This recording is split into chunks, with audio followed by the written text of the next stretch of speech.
아버지 하나님, 은혜를 감사합니다. 우리 성도님들께서 많은 분들이 또 감기로 인하여서 또 심한 A형 독감으로 인하여서 또 함께 예배 드리지 못하는 또 오늘입니다. 그럼에도 불구하고 하나님은 살아계시고 영광 받으시기에 존귀하신 분인 줄 믿습니다. 또 이렇게 온라인으로 또 오프라인을 통해서 드리는 우리 성도님들에게도 하나님의 은총과 치유하심이 있기를 원하고, 온전하게 그 빠른 회복을 통하여서 또 전염시키지 않고 건강하게 다시 볼 수 있도록 은총을 베풀어 주시옵소서. 그렇게 일하시 우리 주님을 찬양하며 존귀하신 우리 구주 예수 그리스도의 이름으로 기도드립니다. 아멘. 감사합니다.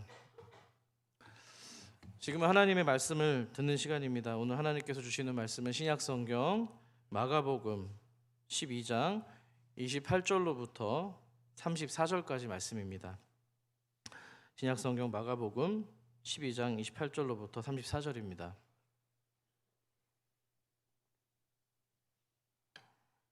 한 절씩 교독하신 후에 마지막 절을 함께 읽겠습니다.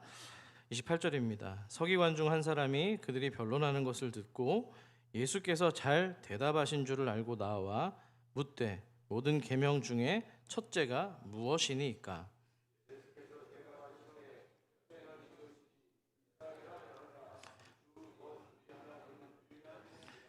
내 마음을 다하고 목숨을 다하고 뜻을 다하고 힘을 다하여 주 너의 하나님을 사랑하라 하신 것이요.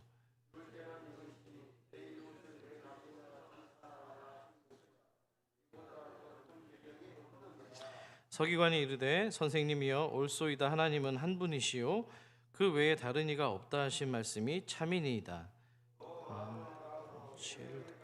힘을 다해 하나님을 사랑하는 것과 또 이웃을 자기 자신과 같이 사랑하는 것이 전체로 드리는 모든 번제물과 기타 제물보다.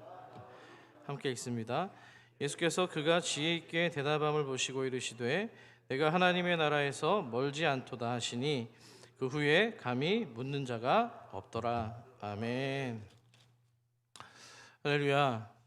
방금도 기도 드렸습니다만 건강에 많이 유의해 주시고요. 또 우리에게 주신 일상의 이 강건함과 건강에 대해서 하나님께 감사하는 서로가 되기를 축복합니다. 이스라엘에 가면은 예시바라고 하는 교육기관이 있습니다. 이곳은 유대인의 율법과 탈무드를 깊이 있게 연구하는 곳인데요. 일종의 유대 신학교 정도로 이해하시면 됩니다. 그런데 이곳의 도서관은 우리가 알고 있는 도서관과는 좀 차이가 있습니다. 여러분, 도서관 하면은 어떤 이미지가 떠오르시나요? 도서관에 한 번도 안 가신 것처럼 반응을 하고 계시는데요. 조용합니다. 그렇죠? 조용한데 이곳은 예시바에 있는 이 도서관은 돗대기 시장이 따로 없습니다. 엄청 시끄럽기 때문입니다. 학생들이 그냥 혼자 이렇게 책을 읽는 것이 아니고요. 둘씩 짝을 지어서 큰 소리로 다른 사람과 의견을 나누고 소통하는 겁니다. 나중에 유튜브로 인터넷을 찾아보시면 그 다큐멘터리를 보실 수가 있는데요. 자, 그래서 단순히 어떤 책을 가지고 토론하는 정도가 아니라 서로 주고받는 어떤 그 의견 속에서 책보다 훨씬 더 깊은 의미를 도출해내는 과정을 겪는 겁니다. 그것이 바로 유대인들이 생각하는 공부입니다. 그래서 유대인의 이 교육법을 일컬어서 우리는 하브루타라고 하는데 한번 따라해 보실까요? 하브루타. 네, 그러니까 하브루타는 서로가 질문함으로써 배우는 학습 방식을 의미합니다. 자, 그래서 성경을 보시면은 예수님께 참 많이도 질문하고 논쟁하는 사람들을 볼 수 있습니다.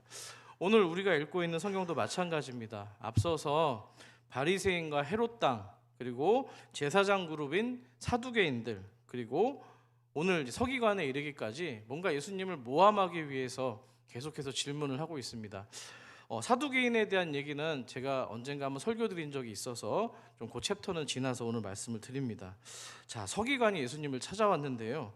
서기관이 어떤 사람입니까? 서기관은 율법을 가르치는 율법 교사입니다.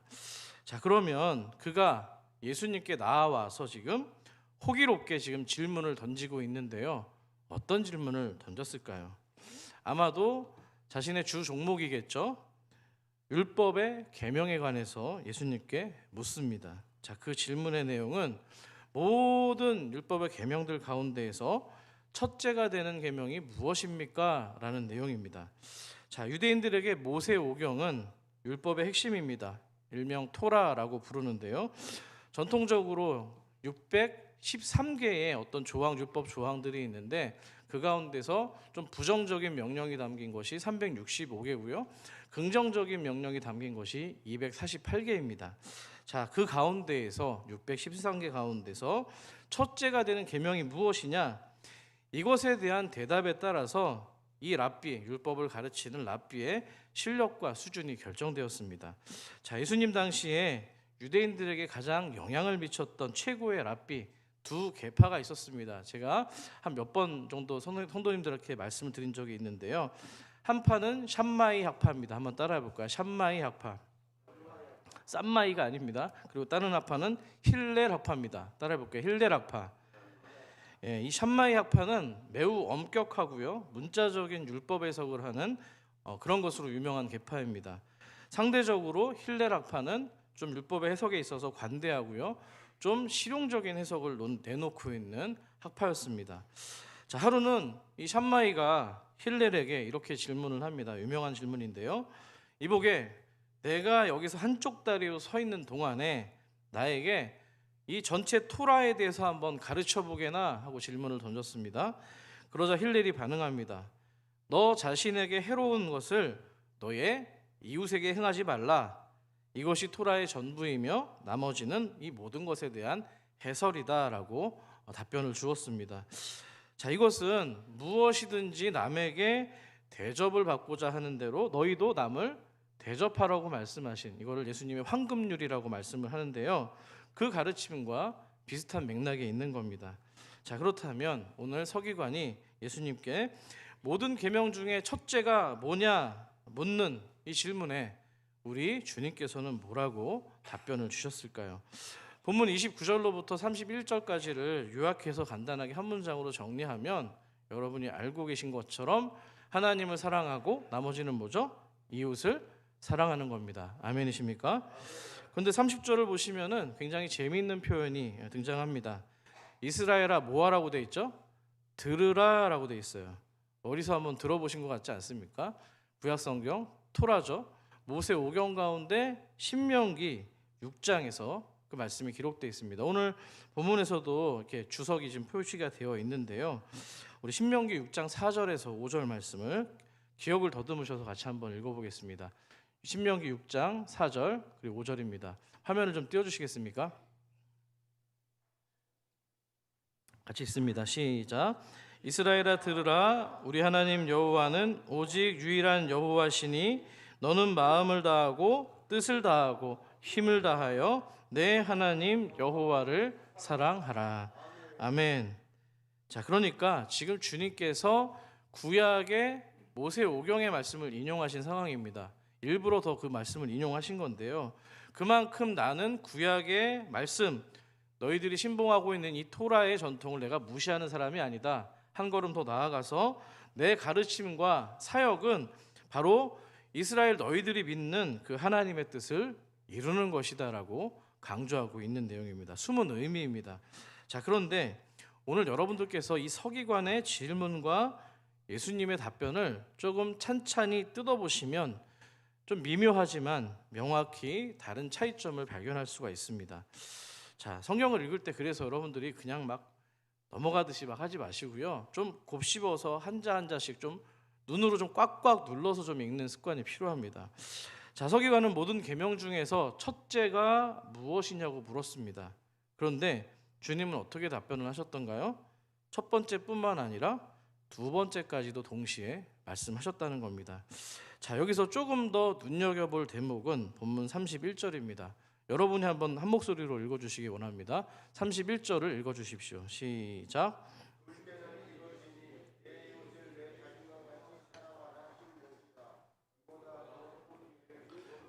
아멘. 화면에도 나와 있지만 지금 하이라이트로 이보다 더 큰 계명이 없느니라라고 기록되어 있었습니다. 자, 그러면 여러분 이보다는 어떤 개념을 얘기할까요? 그러니까 앞에 나와 있는 계명을 얘기하는 건데 하나님을 사랑하는 것을 말할까요? 아니면 이웃을 사랑하는 것을 말할까요? 아니면 그것도 아니면 둘 다 모두를 말하는 걸까요? 한번 손을 한번 들어볼까요? 첫 번째, 하나님을 사랑하는 것을 의미한다고 생각하시는 분 손 들어볼까요? 네, 좋습니다. 두 번째, 이웃을 사랑하는 거라고 생각하시는 분 손 들어볼까요? 네, 둘 다를 말씀하는 거라고 생각하시는 분 손 들어보겠습니다. 네, 알겠습니다.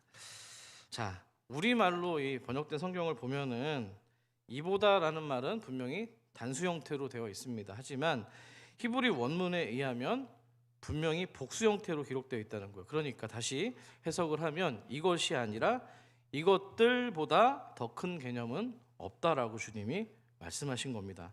자, 서기관은 분명히 첫째 되는 계명을 질문했습니다마는 예수님께서는 첫째와 둘째를 말씀하시면서 그 둘을 복수의 개념을 하나로 묶어서 단 한 가지의 첫째 계명이라고 말씀을 한 겁니다. 그러니까 둘은 뗄래야 뗄 수 없는 겁니다. 아멘이시죠?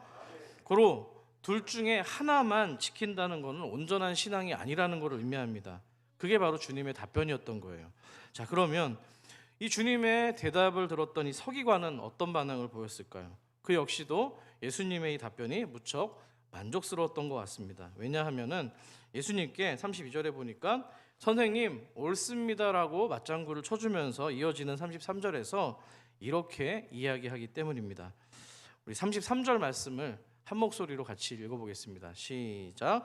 또 마음을 다하고 지혜를 다하고 힘을 다하여 하나님을 사랑하는 것과 또 이웃을 자기 자신과 같이 사랑하는 것이 전체로 드리는 모든 번제물과 기타 제물보다 나으니이다. 아멘.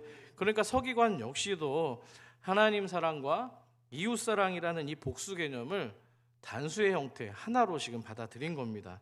자, 그런데 서기관은 여기서 멈추지 않고요. 한 걸음 더 나아가서 33절 하반절을 보니까 뭐라고 돼 있어요? 하나님을 사랑하고 이웃을 사랑하는 것이 하나님께 드리는 모든 번제물과 기타 제물보다 낫다고 이야기를 하는 겁니다. 자, 이 대목에서 여러분들이 조금 더 깊이 생각을 하셔야 됩니다. 구약의 제사 가운데 번제가 뭡니까? 제가 한번 길게 설교를 했던 적이 있었는데요. 구약의 5대 제사가 뭐였었죠? 기억하십니까? 첫 번째 번제, 두 번째 소제, 그다음 뭐예요? 세 번째 뭐죠? 화목제, 그다음에 속건제, 마지막이 속죄제입니다. 5가지가 구약의 5대 제사인데 그 가운데서 가장 첫 번째였던 이 번제는 동물의 짐승의 가축의 가죽을 제외한 전부를 태워서 하나님께 드리는 예배였습니다. 제사였습니다. 그렇기 때문에 전부를 태워드린다는 건 뭐예요? 내가 하나님께 헌신합니다, 경배드립니다라는 의미를 가지고 있습니다. 동시에 하나님이 우리에게 주시는 선물은 뭡니까? 죄로 인해서 막혀 있었던 하나님의 관계를 회복하는 것입니다. 아멘이십니까? 그러니까 여러분, 번제를 드리는 목적이 뭐예요? 하나는 하나님을 위해서, 두 번째는 예배를 드리는 자기 자신을 위해서입니다. 믿으십니까? 여러분들도 지금 한자리에 모여서 하나님께 예배를 드리고 있습니다. 누구를 위해서 지금 예배를 드리십니까? 마찬가지로 하나님을 위해서, 그리고 여러분 자신을 위해서입니다. 한 주 동안 살아가시면서 여러 가지 죄악들을 저지르시고요, 또 용서를 구하는 겁니다. 그리고 하나님과 새롭게 관계를 펼치는 것이 바로 이 예배가 가지고 있는 엄청난 은혜인데요. 중요합니다. 맞습니다. 그런데 예배는 방금도 말씀드렸지만 하나님과 나 사이와의 문제를 해결하는 과정입니다. 그런데 번제라는 제사, 이 예배 자체만 놓고 봤을 때 오늘 나와 있는 하나님 사랑, 이웃 사랑이라는 이 개념에서 이 말씀을 비추어 보면 우리가 함께 드리고 있는 이 예배는 어떤 것만 지키고 있는 거죠? 하나님 사랑인가요? 이웃 사랑인가요? 하나님과 나 자신을 위한 예배이기 때문에 하나님을 사랑하는 것을 만족시키는 예배입니다. 맞습니까? 네, 맞잖아요. 그렇잖아요. 그러니까 이 얘기는 뭐냐면, 미안합니다만 이 예배를 통해서 우리는 하나님 사랑이라고 하는 반쪽짜리 사랑을 지금 하고 있는 겁니다. 자, 서기관은 하나님께 지금 예배드리는 거 중요하지만 하나님과 이웃을 사랑하는 다 같이 하고 있는 그 최고의 계명에는 이르지 못했다고 지금 답변을 한 겁니다. 자, 실제로 이와 같은 맥락이 있습니다. 주님께서도 마태복음 5장에서 너희들이 예물을 드리려고 하다가, 하나님께 드리려고 하다가 혹시 형제에게 원망 들을 만한 일이 생각이 나면 예물을 잠시 내버려 두고 형제와 먼저 가서 화목하고 그 이후에야 하나님께 예물을 드리라고 말씀하셨습니다. 같은 맥락인 겁니다. 자, 그렇다면 이 서기관의 답변에 우리 주님께서는 또 뭐라고 답변을 하셨을까요? 우리 34절을 여러분들이 한번 읽어주십시오. 시작.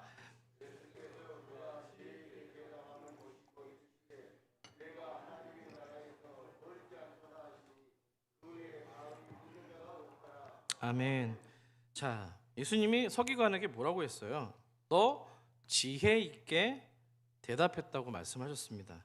너 그러면서 하나님 나라에서 멀지 않다. 이렇게 말씀하시면서 오늘 말씀은 끝입니다. 마무리가 되는 거예요.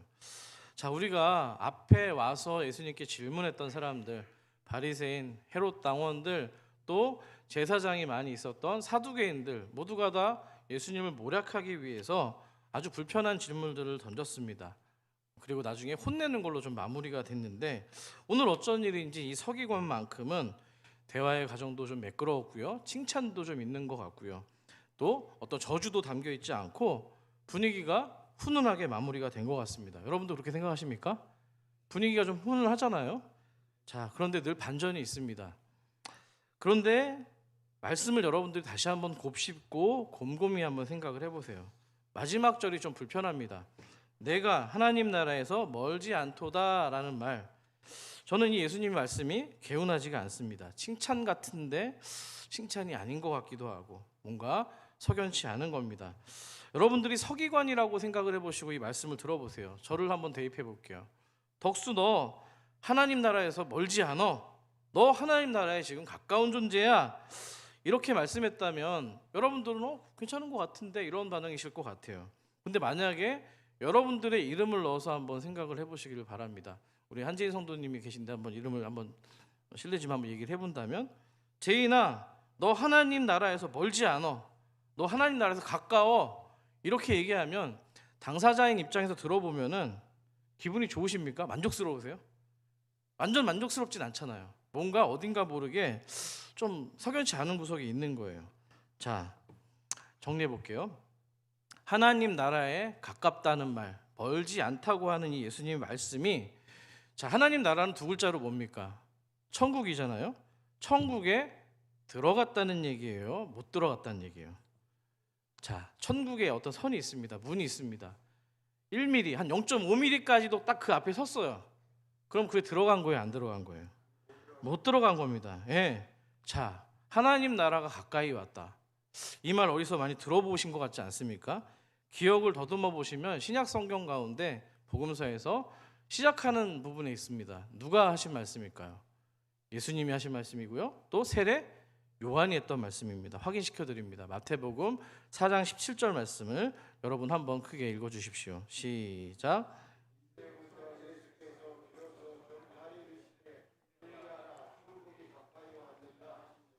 아멘. 회개하라. 뭐가 가까이 왔다고요? 천국, 하나님 나라가 가까이 왔다는 겁니다. 하나님 나라의 본체이신 예수 그리스도가 이 땅에 오셨다는 겁니다. 세례 요한도 얘기했고 예수님 당신도 스스로를 이렇게 밝히셨습니다. 자, 그런데 지금 이 말씀을 얘기 나누고 있는 땅이 지금 예루살렘입니다. 자, 예루살렘에 이제 곧 있으면 십자가에 돌아가서 달리시는데요. 이때까지 지금 이 하나님 나라가 선포된 이후에 몇 년의 시간이 흘렀죠? 그렇죠. 3년이 흐른 겁니다. 기억나십니까? 3년 전에 이 얘기를 하신 거예요. 하나님 나라가 그때도 가까이 왔다라고 얘기를 했는데 서기관은 여전히 하나님 나라가 가까이 와 있는 상태로 있는 겁니다. 질문을 드립니다, 여러분. 그러면 하나님 나라가 가까이 왔다라는 이 말, 그게 누구의 실력인가요? 하나님의 실력인가요? 예수님의 실력인가요? 아니면 오늘 서기관의 실력인가요?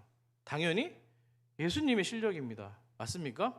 하나님 나라가 온 거에 지금 서기관은 아무것도 관여한 게 없는 거예요. 자, 서기관이 예수님이 하신 말씀, 하나님 나라에서 너가 멀지 않으라는 말을 이 사람이 칭찬으로 들었는지 뭐 어떻게 받아들였는지는 기록되어 있지 않습니다만 주님이 하신 메시지의 맥락은 이런 겁니다.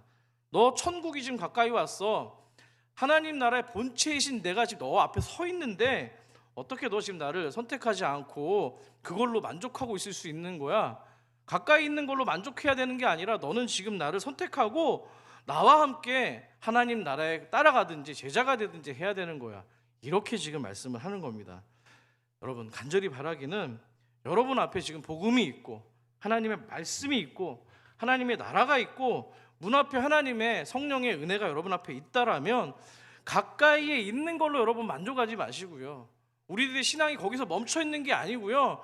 정말 그 나라를 선택해서 믿음으로 고백을 하고 예수님의 옷자락을 붙잡든지 말씀을 붙잡든지 뭐라도 연결되어 있어서 그 하나님 나라에 들어가는 은혜가 있기를 축복합니다. 여러분, 하나님 나라의 문은요, 천국문은 쉽게 말해서 우리가 사람이 가까이 가면은 센서가 있어서 자동으로 열리는 문들이 있습니다. 하나님 나라의 문은 자동문이 아닙니다. 천국은 어떤 사람들의 것이라고 되어 있어요? 침노하는 자의 것. 그렇습니다. 그런 하나님께 믿음을 가지고 침노하는 자의 것입니다. 정말 하나님 예수를 받아들이고 들어가는 사람들의 것이라는 거예요. 그렇기 때문에 우리가 그 나라를 선택하고 예수를 선택하고 받아들이고 나의 구주로 받아들이고 믿음으로만 그 문턱을 넘어갈 수 있는 겁니다. 아멘이십니까? 우리 유치부 아이들 그런 찬양 있잖아요. 돈으로도 못 가요 하나님 나라, 힘으로도 못 가요 하나님 나라. 어떻게 가야 돼요? 거듭나야 가는 나라 하나님 나라. 뭘로 가야 되죠? 믿음으로 가는 나라 하나님 나라. 아멘. 어린아이 같은 신앙으로 이 메시지를 받으시기를 원합니다. 오늘 이 본문을 계속해서 묵상해 보면은 하나님 나라에 멀리 있지 않다는 거, 가까이 있다는 거, 이거는 굉장히 복이 될 수 있습니다.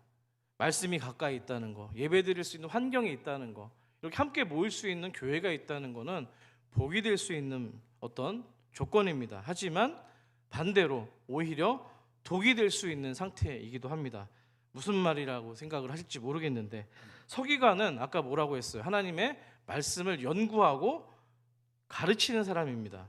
자, 겉으로 볼 때는 하나님과 가장 가까운 사람 중에 하나입니다. 바리새인도 마찬가지입니다. 성전에 있는 제사장 사두개인들은 더 말할 것도 없습니다. 자기들이 가장 하나님과 가까이 있다고 생각하는 사람들입니다. 자, 그런데 오히려 하나님이신 예수님의 말씀을 귀담아 듣지 못하는, 귀가 막히고 눈이 멀어 있는 사람들이 바로 종교 지도자들이었던 겁니다. 자, 왜 여러분, 그러면 이 사람들이 하나님과 정말 가까운 상황에 있는 환경과 조건을 가진 정말 복된 사람이었음에도 불구하고 왜 하나님 나라로 들어가지 못하는 걸까요? 이런 거예요. 뭐 제가 퍼포먼스를 하면 여기가 선이라고 합시다. 넘어가면 하나님 나라예요. 발 하나만 이렇게 건너가면 되는 거예요. 쉬워요, 안 쉬워요? 언제라도 넘어갈 수 있는 거잖아요. 자, 언제라도 누구의 힘으로 넘어갈 수 있어요? 내 힘으로 넘어갈 수 있는 겁니다. 예수가 필요가 없는 거예요. 예수의 힘을 빌지도 않고 내가 천국을 넘어갈 수 있다라고 생각하기 때문에, 예수 없이도 하나님 나라로 갈 수 있다고 생각하기 때문에 주님 편에서 이것만큼 교만한 게 없는 겁니다. 그래서 못 넘어가는 거예요. 코앞에 있는데 예수님이 아니어도 내 스스로 하나님의 나라에 들어갈 수 있다고 믿었던 겁니다. 무서운 얘기 아닙니까? 이런 생각이야말로 치명적인 신앙의 걸림돌이라는 겁니다. 여러분, 우리들 삶 가운데서도 방금 말씀드린 예화처럼 작은 방식 때문에 우리들의 모든 신앙적인 노력이 물거품이 되는 경우들이 있습니다. 여러분, 쉬운 예로 올림픽 얘기 한번 들어볼까요? 동계올림픽도 있고 하계올림픽도 있는데, 저는 이제 겨루는 어떤 계주 경기를 좋아합니다. 쇼트트랙도 좋아하고 100m 계주도 좋아합니다. 100m 뭐 달리기도 좋아하는데요. 자, 가끔가다 우리가 해외 토픽을 보시면 경기에서 1등으로 들어오는 선수가 있습니다. 이제 결승선을 얼마 남지 않은 상황 가운데에서 어떤 사람들을 많이 봅니까? 세레모니 하는 사람도 있습니다. 다 왔다는 거죠. 그래서 막 손을 들고 막 가슴을 치면서 내가 1등이야 막 이러고 있는데, 그러다가 뒤에 바짝 따라온 2등을 못 본 겁니다. 방심한 거죠. 그러다가 우승을 놓쳐버리는 경우를 우리는 종종 볼 수 있는 겁니다. 우리 신앙의 믿음의 경주도 마찬가지입니다. 앞서 있다고 생각했지만, 하나님의 택한 백성이라고 선민의식으로 쩔어있는 이스라엘 백성들이었지만 그들은 예수 그리스도를 받아들이지 못해서 하나님 나라를 만나볼 수 없는, 결승선을 넘지 못하는 그런 비극에 처했다는 겁니다. 여러분, 그럼에도 불구하고 아이러니한 것은 성경은 하나님 나라에서 가장 멀리 있다고 생각했던 사람들, 당시 유대적인 환경에서 자타공인 죄인으로 인정됐던 사람들, 세리와 또 몸을 팔고 있는 창녀 같은 사람들이 먼저 하나님 나라의 문턱을 넘었다고 이야기합니다. 자, 오늘 서기관처럼 그저 하나님 나라가 가까이 있다, 멀지 않다라는 것에만 만족하고 거기에만 머물러서 산다면 결코 하나님 나라에 들어갈 수 없는 겁니다. 아멘이십니까? 서기관이 하나님의 말씀을 누구보다 많이 알았습니다. 아는 것뿐만 아니라 해석을 하고요, 그것을 이스라엘 백성들에게 가르치는 어떤 높은 지위에 있었던 사람입니다. 오늘도 예수님과 티키타카 하지 않습니까? 주거니 받거니 하면서 뭔가 깊은 안목을 가지고 지금 이야기하고 칭찬도 있는 것 같았습니다만, 그게 하나님 나라 천국에 들어가는 거하고는 아무런 상관이 없었다는 겁니다. 자, 여기서 어떤 교훈을 우리가 얻을 수 있습니까? 하나님 나라에 들어가는 사람은요, 내 자신이 하나님 나라와 가장 멀리 있는 사람입니다. 내 힘으로는 그 문턱조차도 넘어갈 수 없는 존재입니다. 이걸 인정하는 사람, 다시 말해서 예수가 아니면, 그리스도이신 주님이 나와 함께하지 않는다면 나는 천국의 하나님 나라를 맛볼 수도 들어갈 수도 없습니다라고 고백하는 사람입니다. 아멘이세요? 성경에서 이 죄인으로 인정되는 세리와 창녀 말고도 또 뭔가 하나님으로부터 가장 멀리 떨어져 있는 사람이 있었습니다. 자, 그 사람이 있었던 현장은 바로 골고다 십자가의 현장이었는데요. 좀 전에 지혜롭다고, 주님이 지혜롭다고 뭔가 칭찬한 것처럼 여겼던 서기관도 들어가지 못했던 그 하나님 나라를 바로 골고다 언덕에 있는 어떤 사람이 들어간 겁니다. 자, 골고다 언덕에 몇 개의 십자가가 있었습니까? 3개의 십자가가 있었습니다. 예수님과 2명의 강도였습니다. 자, 십자가에서 지금 매달린 죄인보다 하나님 나라에서 가장 멀리 있는 사람이 누가 있겠어요? 죄인인데요. 세상에서도 죄인이고요, 하나님도 모르는 자예요. 그런데 그 중에 한 강도가 주님께 이야기합니다. 예수여, 당신의 나라, 하나님 나라에 임하실 때에 나를 어떻게 해달라고요? 기억하소서. 나는 죄인입니다. 당신의 도움 없이는 이 지금 사망의 몸에서 나는 벗어날 수가 없습니다. 내가 죽어도 영원한 하나님 나라, 나를 불쌍히 여겨주셔서 그 나라에 들어가게 해달라고, 기억해달라고 이야기를 했습니다. 강도가 한 거라고는요, 그의 삶을 들여다볼 필요도 없고요, 마지막에 했던 이 고백 한마디였습니다. 그런데 주님께서는 어떻게 반응하셨어요? 내가 진실로 이르노니 오늘입니다. 내가 나와 함께 어디에 있는다고요? 낙원에 있으리라. 하나님 나라에 있으리라. 아멘이십니까? 자기 자신이 하나님 나라에서 가장 멀리 있는 존재라고 깨닫고 눈앞에 예수를 붙들었던 사람, 그 고백을 주님께서 받으시고 그것으로 됐다고 만족하신 겁니다. 이 믿음이 우리에게 있기를 소망합니다. 자, 이스라엘 백성들을 향한 이 예수님의 탄식이 커지는 대목이 바로 이 부분인 거예요.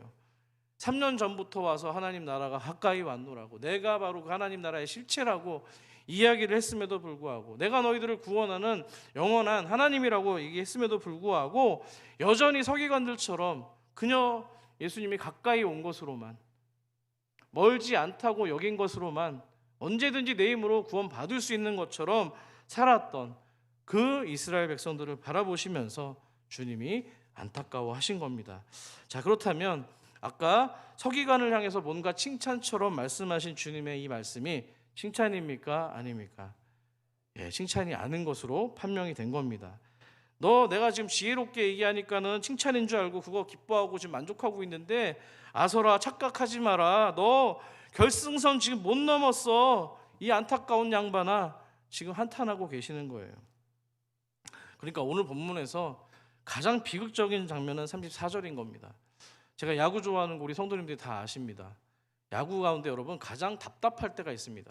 언제냐면, 그러니까 야구라는 경기는 타자가 공을 쳐서 그 안타를 치거나 홈런을 쳐야지만 홈으로 돌아옵니다. 이걸 뭐라고 그러냐면 홈인이라고 합니다. 홈으로 돌아왔다는 거예요. 집으로 돌아왔다는 거예요. 그러면 점수를 얻는 경기인데요, 어떤 사람이 안타를 쳤습니다. 3루까지 간 거예요. 4개의 베이스를 돌아야지만 점수를 획득을 하는데 3루까지 갔습니다. 그런데 이상하게 3루까지 가서 점수를 못 내는 거예요. 이런 경우가 되게 많습니다. 이러면은 화가 막 올라와요. 네. 어떤 건지 남자분들이 아실 텐데요. 자, 뭐예요? 3루까지 갔으니까 이제 점수 낼 것 같은 거예요. 그러니까 타석에 선 타자들이 조금 안이하게 경기를 하는 겁니다. 점수 내겠지, 나 아니면 누가 또 내겠지 하니까 좀 작전대로 하지 않고 자기 뜻대로 할 때 점수가 안 나는 겁니다. 자, 그럼 여러분, 오늘 이 서기관은 바로 이 3루에만 지금 머물러 있는 사람입니다. 좀만 더 가면 홈인인데 홈을 못 밟는 거예요. 그런데 반대로 이 서기관과는 달리 3루에서 홈으로 들어온 사람, 믿음으로 하나님 나라에 꼴이 난 사람, 점수를 얻은 사람, 이런 사람, 예수를 통해서 하나님 나라의 문턱을 넘어간 사람, 그런 사람은 어떤 삶을 살아야 될까요? 아까 서기관이 지혜롭게 답을 했습니다. 하나님을 사랑하고 이웃을 사랑하고 번제물을 드리는 것보다 나은 삶을 살라는 이야기입니다. 자, 오직 하나님과 나만을 위해서 지금 예배 드리는 거는요, 반쪽짜리 신앙인 겁니다. 반쪽짜리 사랑인 겁니다. 그 반쪽짜리 신앙을 넘어서 이웃을 내 몸과 같이 사랑할 때에 오늘 예수님께서 말씀하신 바로 온전한 사랑이 완성되는 줄 믿습니다. 여러분, 그렇다면 이웃을 내 몸처럼 사랑한다는 말이 뭘까요? 우리는 이 말을 너무나도 교회에서 많이 듣는 말씀입니다. 쉽게 생각합니다. 다 아는 것 같습니다. 자, 정말 잘 알까요? 이 사랑이라는 단어가 그렇게 코락코락한 단어가 아닙니다. 묻습니다. 여러분은 여러분 자신을 잘 사랑하고 계십니까? 대부분 잘 아닐 겁니다. 우리가 스스로에게 베푸는 사랑에 대해서 한번 생각을 해보세요. 좀 극단적인 좀 예를 들어볼게요. 만들어 본 얘기인데요. 자, 어떤 사람이 새벽 1시만 되면 자다가 배가 고픈 겁니다. 저도 가끔 이럴 때가 있습니다만 자기 자신을 너무 사랑하니까 난 너무 사랑해. 배가 고프네. 육체를 만족시켜줘야겠어. 그래서 족발, 떡볶이, 피자, 라면 잔뜩 끓여 먹고 이 4개를 다 먹는 거예요. 바로 누워서 잡니다. 자, 이거를 수년 동안, 수십 년 동안 반복합니다. 식도염으로 시작을 해서 나중에는 위궤양, 위암으로 발전해서 세상을 떠났습니다. 자, 여러분, 이거는 자기 자신을 사랑하는 건가요? 아닙니다. 학대하는 겁니다. 아니, 정확히 얘기하면 잘못된 방식으로 사랑하는 거예요. 그러니까 고통을 당하는 거잖아요. 자, 사랑에 대한 이해가 우리가 이 정도 수준밖에 안 된다는 겁니다. 나 자신을 사랑하는 것도, 더 어려운 타인을 사랑하는 것도, 여러분, 우리는 이렇게 생각할 때가 많아요. 사랑하면 따끈따끈한 거, 뭔가 말랑말랑한 거, 감정과 어떤 따뜻한 정서, 뜨거운 열정, 이 정도로 생각을 하는데 그게 아니라는 거예요. 실제로 사랑은요, 성경이 얘기하고 있는 사랑은 따뜻하지도 않고요, 좋지 않을 수도 있고요, 그거를 하는 자체가 굉장히 고통스러울 수도 있습니다. 여러분, 만약에 사랑이 그렇게 좋은 것만이었다라면 하나님께서 이렇게 말씀하지 않았을 겁니다. 너는 마음을 다하고 목숨을 다하고 뜻을 다하고 온 힘을 다해서 하나님을 사랑하라고 이렇게까지 뭔가 극단적인 단어를 써가면서 말씀하지 않았을 거예요. 그만큼 사랑하기가 쉽다는 거예요, 어렵다는 거예요? 어렵다는 겁니다. 자, 신약성경 고린도전서 13장을 우리는 별명을 가지고 있습니다. 무슨 장이라고 하죠? 사랑장이라고 합니다. 자, 그 사랑의 첫 번째 덕목이 뭐였는지 기억하십니까?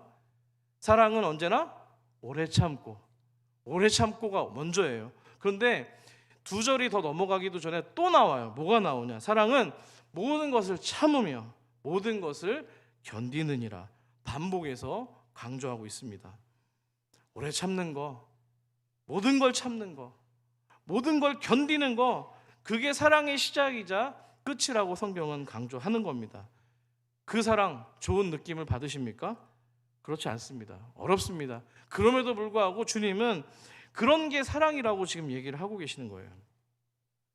유진 피터슨이라고 하는 신학자가 쓴 메시지 성경이라는 성경이 있는데요, 거기 고린도전서 13장 4절부터 7절의 말씀을 대화체로 이렇게 구성을 하고 있습니다. 한번 읽어드릴게요. 사랑은 절대 포기하지 않아요. 사랑은 오래 참고 친절하죠. 사랑은 남이 가진 걸 탐내지 않고요, 자기가 잘났다고 뽐내지도 않아요. 교만하거나 자만하지도 않고요, 사랑은 자기 이익만을 생각하지 않고 쉽게 화를 내지도 않아요. 그리고 사람들의 잘못을 꼬치꼬치 따져서 묻지도 않죠. 사랑은 다른 사람이 넘어지는 걸 보고 기뻐하지 않아요. 대신 진리가 승리하는 걸 보고 기뻐합니다.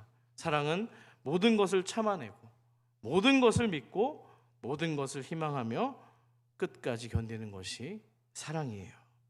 아멘이십니까? 성경이 말하는 참 사랑은 결국에 이타적인 사랑인데요, 우리가 좋아하는 사람만이 아니고요, 정말 나와 반대편에 있는 사람, 나와 잘 맞는 사람만 사랑하는 게 아니고요, 정말 반대편에 있는 사람, 잘 맞지 않는 사람, 통하지 않는 사람, 그 사람을 향해서도 사랑하라고 얘기하는 겁니다. 20세기 영성학자였던 토마스 머튼이라는 분이 이런 얘기를 했습니다. 한번 들어보세요. 다른 인간을 사랑하는 것에 비한다면 하나님을 사랑하는 것은 식은 죽 먹기다. 어떻습니까? 다른 사람을 사랑하는 거, 그거에 비한다면 하나님 사랑하는 거는 식은 죽 먹기래요. 하나님 사랑하는 게 우리는 더 어렵다고 생각하지만 그렇지 않다는 거예요. 다른 사람을 사랑하는 게 그만큼 어렵다라고 반어법으로 지금 강조하는 겁니다. 여러분 혹시 이렇게 생각하시는 분이 있습니까? 아, 정말 그 인간만 없으면 교회 다닐만 나겠는데, 아, 저 꼬라지만 안 보면은 내가 진짜 살 것 같은데, 정말 얼굴만 봐도 도망가고 싶은 그런 사람들 주변에 있으십니까? 그렇다면 생각을 좀 전환하셔서 그 사람은 참 여러분에게 고마운 사람인 겁니다. 그 사람 때문에 여러분들이 내가 얼마나 그 사람을 바라보면서 나도 얼마나 하나님 나라에서 멀어 있는 존재였는데, 천국에 들어갈 수도 없는 존재였는데, 정말 막대먹은 존재였음에도 불구하고 하나님이 나를 그렇게 멀리 있던 존재를 사랑하여 주셔서 백성 삼아 주셨구나 깨닫기 때문입니다. 여러분, 또 여러분들께서 그 사람을, 사랑할 수 없는 그 사람을 사랑하기 위해서 말씀하셨으니까 지켜보겠노라고, 순종하겠노라고 다짐하면서 꼬집어가면서 몸을 복종하게 하면서 사랑하기 위해서 여러분이 몸부림치고 치열하게 노력을 하셨다면 그 과정 가운데서 여러분들은 하나님을 더욱더 깊이 알아가게 될 것입니다. 하나님을 더욱더 그 과정 가운데 닮아가게 될 것이고요, 하나님 나라가 무엇인지를 깨닫게 될 것입니다. 여러분, 사랑은 서기관의 뭔가 멋들어진 지혜로운 답변이 아니고요, 정말 그 가라고 한 그 삶의 자리로 여러분 들어가셔서 그대로 행하는 거, 안 되면 될 때까지 마음을 다하고 목숨을 다하고 싸우고 견뎌야 되는 거, 그게 사랑인 줄 믿습니다. 우리 서로가 그런 노력을 멈추지 않았으면 좋겠습니다. 천국에 가까이 왔다고 서기관처럼 안심하거나 방심하지 말고요, 구원받았다고 해서 문에 들어갔다고 해서 다시 뛰쳐나와가지고 세상과 벗삼아서 다시 똑같은 삶을 살지 말고요, 십자가에 구원받은 강도처럼 나중된 자의 정말 겸손한 마음을 가지고서 사랑으로 서로가 하나 되기를 축복합니다. 주 안에 사랑하는 우리 산솔가족 여러분, 하나님이 우리를 사랑하신 거는요, 우리가 받을 만한 자격이 있어서 사랑하신 것이 아닙니다. 로마서 5장 8절은 말합니다. 우리가 아직 죄인 되었을 때 그리스도께서 우리를 위하여 죽으심으로 하나님께서 우리에 대한 당신의 사랑을 확증하셨노라고 말씀합니다. 요한일서 4장 10절도 말씀합니다. 우리가 하나님을 사랑한 것이 아니요, 하나님이 우리를 사랑하사 우리 죄를 속하기 위하여 화목제물로 아들을 보내셨다고 말씀하셨습니다. 하나님이 우리를 사랑하신 거는요, 우리가 어떤 자격이 있어서 그런 것이 아니고요, 그저 사랑이 필요한 죄인된 존재였기 때문에 주님이 사랑해 주신 겁니다. 마찬가지로 우리가 이웃을 향한 사랑을 실천할 때 우리가 은혜가 필요한 자여서 하나님이 다가오시고 사랑해 주셨던 것처럼 저 사람도 하나님의 은혜가 필요한 존재고 먼저 그 은혜를 받은 존재로서 그 하나님이 하신 사랑을 닮아서 그 사람에게 다가가는 우리 모두가 되기를 소망합니다. 교회는 여러분, 저 목사입니다. 성장에 대한 거 누구에게나 부담이 있습니다. 수가 늘어나고요, 이 교회가 이 자리가 꽉꽉 젊은 사람들로 채워지면 얼마나 행복하겠습니까? 중요합니다. 하나님 그렇게 해주시기를 기도합니다. 그런데 여러분, 그거보다 더 중요한 게 있습니다. 교회는요, 먼저 우리가 사랑을 경험해야 되는 거예요. 암만 수가 많으면 뭐합니까? 서로 사랑하지 않고 왔다가 그저 여러분 이런 거 많지 않아요? 교회 오셔서 차 한잔 하세요, 좀 얘기 좀 나누다 가세요, 말은 그렇게 하고 있는데 마음속으로는 그냥 너 먼저 가라. 서로를 위해서 뭔가 말로만 기도하자, 만나자, 그런 친목 공동체가 될 바에는 그건 성장이 아닙니다. 사랑이 성장입니다. 아멘이십니까?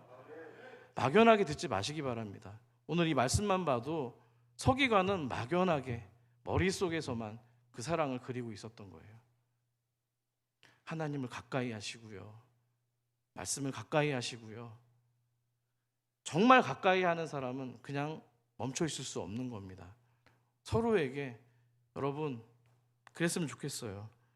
좀만 더 부담스럽지만 다가가시기 원합니다. 그 한마디 하는 게 뭐가 어려워요. 오셨냐고, 아유 잘 오셨다라고 노력이라도 좀 해보시길 바랍니다. 상대의 좀 필요를 좀 바라볼 수 있었으면 좋겠어요. 하나님, 내가 저 성도에게 뭔가 도움이 될 만한 것이 있을까요? 저 성도 좀 많이 아프고 힘들어하는 것 같은데 좀 도움이 될 만한 게 뭐가 있을까요? 먼저 좀 한 걸음이라도 좀 다가가 보시고요. 불편하십니까? 그러면 그 부대낌에 대해서 좀 더 오래 참아보시라는 거예요. 오늘 사랑이 오래 참으라고 얘기하고 있잖아요. 견디라고 말하고 있잖아요. 왜 우리에게는 이런 것들이 없냐는 거예요.